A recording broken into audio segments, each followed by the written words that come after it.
Allez, on revient dans le Finistère. Érosion, montée des eaux ou glissement de terrain. À certains endroits, les abords du canal de Nantes à Brest doivent être rénovés. Du côté de Châteaulin, on teste des méthodes respectueuses de l'environnement. Au fil de l'eau, Camille Pochet nous fait découvrir quelques techniques de génie végétal. On regarde. Les rives du canal de Nantes à Brest se refont une beauté, une remise en forme écologique et économique. Les matériaux utilisés pour reconstruire les rives viennent des abords du canal. Les ouvriers les appliquent selon une technique de génie végétal. Il y a eu un glissement de terrain sur cette partie des berges et par rapport à ça, on développe de plus en plus donc, le génie végétal, donc, qui est la reconstruction des berges par le biais des végétaux. Ils installent des boudins de chanvre ou du bois pour recréer une structure. On met des pieux en acacia d'1,60 m de haut qu'on enfonce avec le godet de la pelle.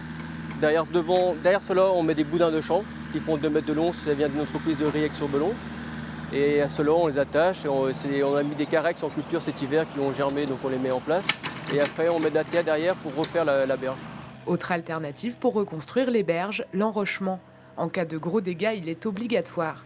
Quand les parcelles à réaménager ne font que quelques mètres, comme ici, remettre des végétaux coûte moins cher et est plus respectueux de l'environnement.